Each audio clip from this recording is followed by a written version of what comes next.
Let's talk to Ian Murray, Labour MP for Edinburgh South, former Shadow Secretary of State for Scotland. Ian, thanks for coming on.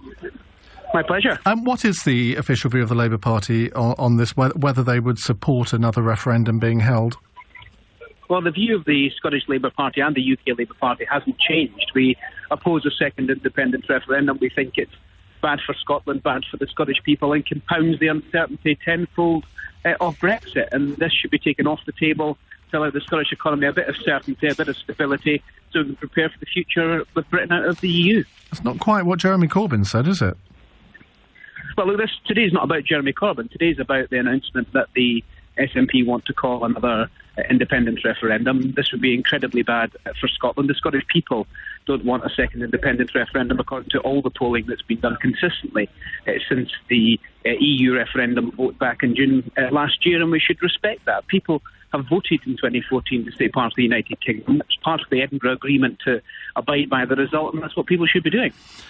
But in terms of whether Theresa May agrees to hold this referendum, because in the end she's got to sanction it, if she says no, well, that's then sort of going to be portrayed by the SNP as Westminster sort of playing, wanting to control Scottish politics and being anti-Scotland and all the rest of it.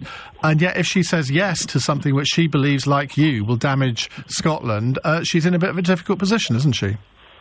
Well, Theresa May and her government will have to answer for this. What is quite clear that we can pin on Theresa May and the Conservative government is they've brought us to this brink. They'd insisted on having an EU referendum to fix their party rather than the country, and they've ended up in a space where they're in danger of breaking up the United Kingdom. And it's not just Scotland here either. If you look at the results of the elections in Northern Ireland as well, the Tories, you could argue, are a bigger threat to the United Kingdom than even the Nationalists, and that's been borne out with what we've seen in the last few days. But if you were Theresa May, what would you do? Well, it's very difficult, because if the Scottish Parliament vote through a Section 30 order, which looks as though they will, they have a pro-independence majority if you add the SNP and the Greens together, then it all comes down to the negotiations. I wouldn't give a carte blanche to supporting anything until I'd seen what the parameters of those negotiations looked like. Otherwise, it would be a completely false perspective. Well, I mean, we've already had a referendum once, so presumably they'd follow the precedent set in that referendum.